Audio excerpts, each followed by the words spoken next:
बच्चे continuing this chapter, that is biotechnology and its applications. Till now we have studied about the applications first of the plants, that we talked about the BT cotton, and the second the tobacco plant, in which there was a pest attacking it and the insect attacking the cotton plant. ठीक है, तो हम लोगों ने उसके बारे में study किया, right? Now after this we have also studied the biotechnology in the medicine sphere, that is for the formation of the insulin, which is genetically engineered insulin. Secondly, we have also studied it for the gene therapy. It has a major role treating the congenital diseases, ठीक है, that we or that a person gets basically by birth. ठीक है, तो उन diseases को treat करने के लिए gene therapies are also meant for the gene therapies. They are also meant for this. They were also based upon these techniques which are taken from the biotechnology. Okay, then after that there was also a condition, that is another application we can say, that was of the molecular diagnosis, in which the different samples, they are being diagnosed, provided if the sample is very small in count, that is the organisms which are found in a sample, they are very, very less, even then we can go for the molecular diagnosis using the techniques like PCR. And PCR is what? It is again a part of the RDNA technology. So this way we have got so many of the organisms, genetically modified organisms. यहाँ से हम लोगों ने start किया था सबसे पहला concept genetically modified organism से. तब हमने बोला था कि these are the organisms providing us so many benefits, but those benefits were listed as according to the mainly according to the plants as the GMOs. Not just the plants but also the animals has been modified, in which there is an extra gene for an extra impression, or we can say an extra gene has been added for an extra added characteristic that has been added to the particular organism so that the humans can be benefited from them. एक extra gene डाल दिया, एक extra gene डालने की वजह से एक extra feature इसको मिलेगा, इस organism को मिलेगा, animal को मिलेगा. So are these members very, very important as they do serve the human beings as well. So these are called as the transgenic animals.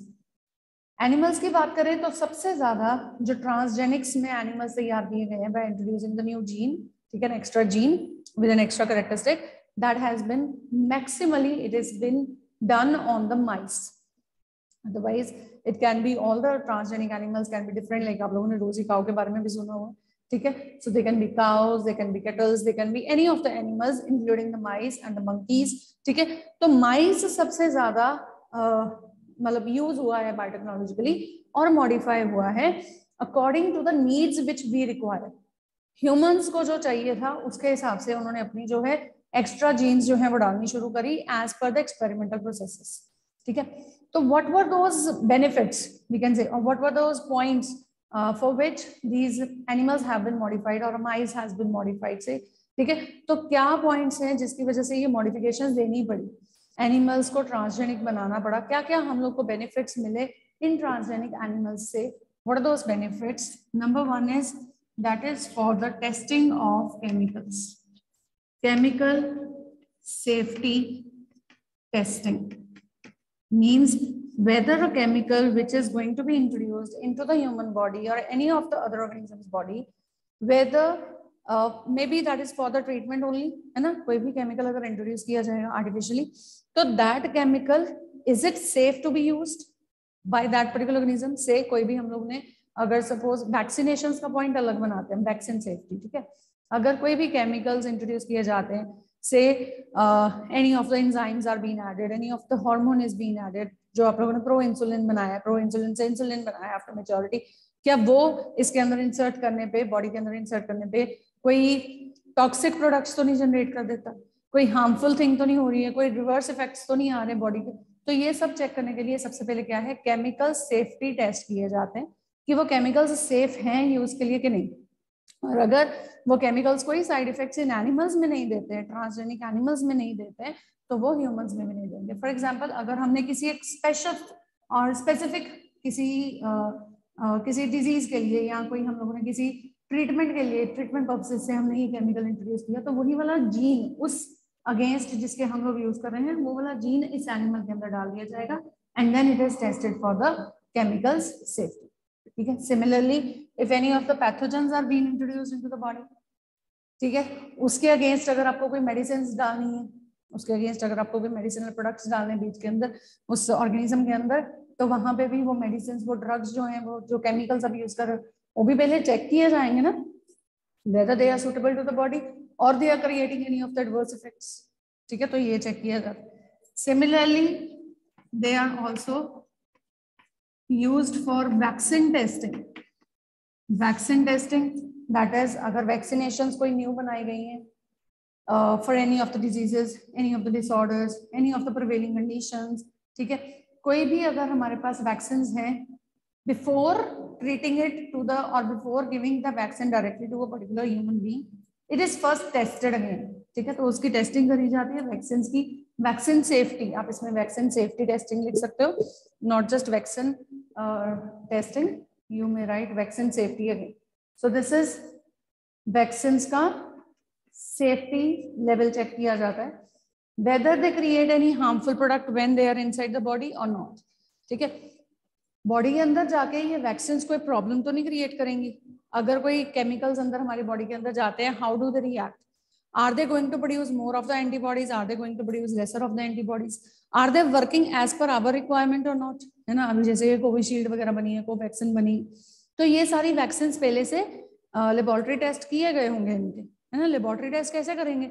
Vaccine तैयार कर दिया, there is a vaccination which is done, which is been prepared, okay, full and final processing हो गया उसका. Now the researchers, they are saying that this is a Covishield or a Covaxin that which can prolong the, you can say, life of, or you can say which can reduce the adverse effects of this COVID-19 on a person, है ना. तो उन्होंने तो challenge कर दिया, पर उसके लिए कोई टेस्ट भी तो करना पड़ेगा ना. ऐसा तो है नहीं कि वैक्सीन बना सीधा ही हमने ह्यूमन के अंदर डाल दिया, ऐसा तो है नहीं, है ना. मतलब जो भी कोरोना पेशेंट है उसको कैसा ये दे पा रहा है, रिएक्शन कैसा कर पा रहा है, तो वो पहले से सेफ्टी के लिए टेस्ट किया जाता है. तो that is what we call it as a vaccine safety testing. ठीक है. Then are certain of the medical products या biological products for the formation or introduction of the biological products which are of again utmost importance to the humankind. They serve the humankind. They are also to be made. Biological products like अगर हम लोगों ने कोई medicine introduce किया into the body, medicine prepare किया, उसका जो आगे हमारे पास as a reference product आएगा, जो हमारी body के अंदर synthesize हो रहा है, say for the treatment of any disease, we are synthesizing one of, हम लोगों ने क्या किया, एक DNA जीन डाल दिया ट्रांसजेनिक एनिमल के अंदर. ठीक है, ये जो बायोलॉजिकल प्रोडक्ट्स बनाने हैं, अगर हम एक एक करके सारे बायोलॉजिकल प्रोडक्ट्स को बनाने बैठेंगे तो वो बहुत expensive, time consuming, man power consuming, कितना ज्यादा एक्सपेंसिव हो जाएगा काम, है ना. लोग भी उतने चाहिए, टेक्नोलॉजी भी उतनी चाहिए, पैसा भी उतना चाहिए. तो ये प्रोडक्ट्स बनाना इतना आसान नहीं था. इसमें क्या किया, जो प्रोडक्ट्स ऑलरेडी एक हमारे जो लोअर ऑर्गेनिजम्स हैं, जैसे एनिमल्स हैं, जो सिंथेसाइज कर सकते हैं, उनके अंदर डीएनए डाल दिया, वो जीन ऑफ इंटरेस्ट डाल दिया जो कि इस प्रोडक्ट को बना सकता है. Now it is the working of their own body, they are creating it as insulin is being secreted in our own body, है ना. तो we are secreting it daily, तो वो एक प्रोडक्ट है हमारे अंदर बन रहा है. ऐसे ही अगर कोई एक एक्स्ट्रा जीन ऐड कर दिया जाए इन एनिमल्स के अंदर, ट्रांसजेनिक बना दिया जाए, वो अपने से एक नवा बायोलॉजिकल प्रोडक्ट जनरेट करेंगे. वो वाला प्रोडक्ट जो है वो हमारे लिए इंपॉर्टेंट होगा. जैसे हमने अभी एग्जांपल लिया था दैट ऑफ अ रोजी काउ. अब रोजी काउ जब जनरेट हुई, that is hybrid variety, you know ना, that's not a hybrid variety, we can say it's transgenic variety. ठीक है, तो Rosie cow when it was generated, it also was found that the protein content of its milk was very much good. ठीक है, per liter nearly 2.4 grams of this, per liter nearly 2.4 grams of the protein was available, which is quite high as compared to the cow's milk for the babies and all, right. It was also containing all the protein, you can say protein content. It was also containing the some of the good nutritional values along with it. ठीक है, जिस वजह से ये जो cow है serving us with the good content of the proteins. Developmental stages पे protein ज्यादा चाहिए होती हैं, तो ये जो काउ का जो मिल्क है, that was also producing the more amount of the protein. Hence this biological product was obtained from a transgenic animal, है ना. तो ये ट्रांसजेनिक एनिमल से क्यों मिला हमें? क्योंकि हमने इसके अंदर एक जीन इंट्रोड्यूस किया था which could give us the product which was required by us. अब कल्ला कल्ला अगर हम एक एक करके हर एक ऑर्गेनिज्म को मॉडिफाई करेंगे या हर एक बार हमें नवा मॉलिक्यूल जनरेट करना पड़ेगा, तो that is going to be quite very expensive full process. ठीक है. So this is about the biological products which can be obtained, right. Further इसमें और भी डिजीजेस की ट्रीटमेंट्स भी आप लोग को बुक में लिखी हुई हैं. That is of the phenylketonuria is there, then this cystic fibrosis is also there, emphysema is also there. Emphysema was being treated by a product that is alpha-1 antitrypsin.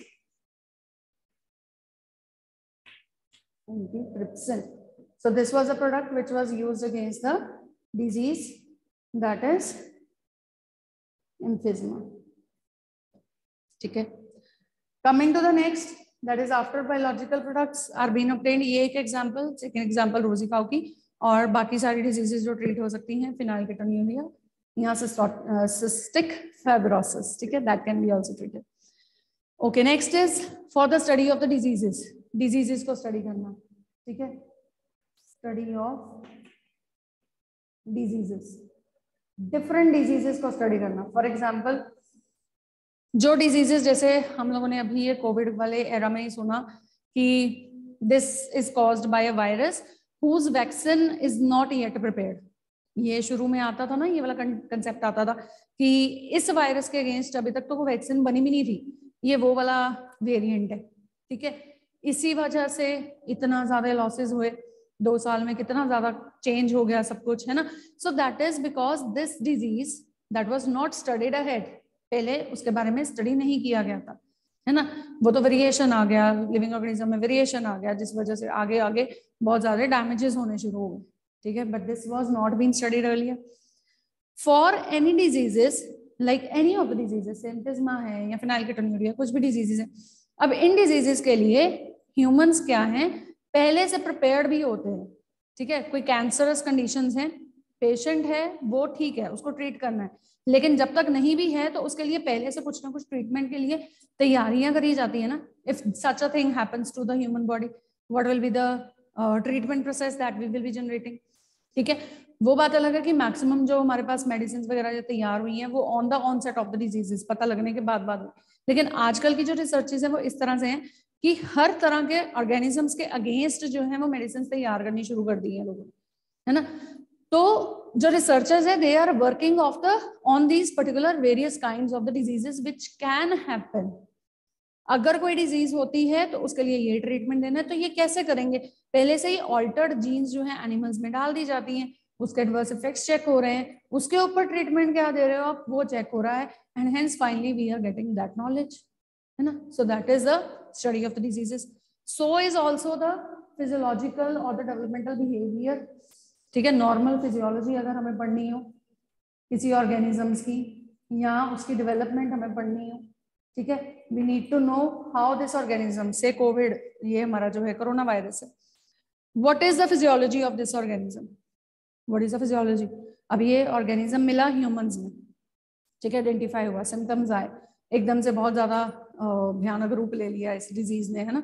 तो जब सैंपल्स कलेक्ट हुए, those viruses they were there with the human beings, but could we say कि इनका ये वाला structure है, उसके ऊपर इस तरह से प्रोटीनेशियस वो स्ट्राइप्स हैं, क्या बोलते हैं वो जो उसके ऊपर स्ट्रैंड्स हैं. ठीक है. सो ये स्ट्रक्चर उसका अवेलेबल है, ये इस वजह से ये इसकी कॉम्पोजिशन है, ऐसे वेरिएशन तो शो कर रहा है. नेक्स्ट वेरिएंट इसका बहुत ज्यादा डेडली होने वाला है, it is going to be less deadly, it is going to be more deadly. तो ये सारी फिजियोलॉजिकल चेंजेस कैसे पता कर पा रहे हैं researchers? That is only with the help of transgenic animals. Again, they have isolated the viral material. अब डिजीजेस के लिए जब हमने वैक्सीन सेफ्टी की भी बात करी थी, वैक्सीन में भी तो यही आया, अगर हमें ऑर्गेनिज्म का पता चला स्ट्रक्चर फिजियोलॉजी, तो ही हम उसके ऊपर काम करेंगे ना कि हमें ये एंटी दैट प्रोड्यूस करना चाहिए, anti this protein we have to create a new molecule, है ना. तो वो चीज भी टेस्ट करनी पड़ेगी, वो वैक्सीन टेस्ट करना पड़ेगा. तो पहले क्या किया, वायरसेस कलेक्ट किए, उन वायरसेस को इंसर्ट कर दिया एनिमल्स के अंदर. नो डाउट वो एनिमल्स भी सफर करेंगे.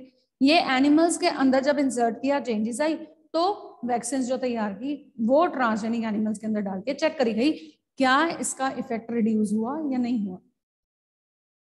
ठीक है. So same way, so for this is normal physiology and development. Also, the transgenic animals has been created for studying the normal physiology of the developmental stages of any of the living organism. The transgenic animals have been generated. So in so many ways, the transgenic animals, they are basically helping the human beings. That is why they have been generated more, right? Transgenic animals बनाए तो जा रहे हैं, लेकिन अब दूसरा concept क्या है कि ये हमारे सारे एथिकल इश्यूज के अगेंस्ट है। ठीक है, अगर हम कह रहे हैं कि ये एनिमल्स बन रहे हैं, ये प्रोड्यूस हो रहे हैं, हमने माइस को क्या किया, ट्रांसजेनिक कर दिया with the help of this viruses, है ना। अब अगर वो वायरसेस के डालते ही अगर वो मर जाए तो वो भी तो एथिकल इशू है ना। That is against your ethics. You are just killing the animals just on the, you can say on the verge of this technology and the researches. आप ये कह रहे हो कि हम रिसर्च कर रहे हैं और एनिमल्स को किल कर रहे हैं, that is okay? No, not at all, है ना। वो एक सही बात भी नहीं है। So that is against the ethics, human ethics. So that rose particular issues also, which are headed under the ethical issues. The issues that says that number of animals are being killed just on the verge of these technologies and the researches, that should be limited. They should not play with the nature. We don't have any right to play with the nature. We don't have any right to say that we can kill any number of the organisms and those also. ये बेचारे animals जो हैं वो मतलब इसी सिर्फ research की वजह से ही कितना ज्यादा किलिंग हो रहा है ना। तो उसके लिए गवर्नमेंट ने ऑर्गेनाइजेशंस जो हैं वो तैयार करी गई। ठीक है, that is one is the GEAC, that is a genetic engineering approval committee, genetic engineering approval committee. और सेकेंडली, एक तो ये पहले जो है वो ऑर्गेनिजम्स जो है वो मरने नहीं चाहिए, मतलब किस अमाउंट में यूज होने चाहिए, क्या उनका वे ऑफ टेक्नोलॉजी। ये नहीं है कि आज हमने ये सोचा और हमने सोचते ही एक्शन कर दिया, ऐसा नहीं। ठीक है, you should have a full proof idea behind it and then only you will go for the checking or testing in the animals. ठीक है, सेकेंडली एक एथिकल इशू तो यही था कि पहले तो एनिमल्स को किल क्यों करना। दूसरा ये भी है कि जो भी नया प्रोडक्ट बन के आ रहा है जेनेटिकली इंजीनियर, क्या वो पूरी ह्यूमन रेस के लिए मतलब यूजफुल है या किसी तरीके से कुछ हार्म तो नहीं क्रिएट कर रहा। कोई ये ना हो जाए कि कोई एक नवा ऑर्गेनिज्म बनाया, इस इन्वायरमेंट में उसका ग्रोथ हुआ और वो कुछ नवी ही चीजें हमारे लिए हार्मफुल प्रोड्यूस कर रहा है ना।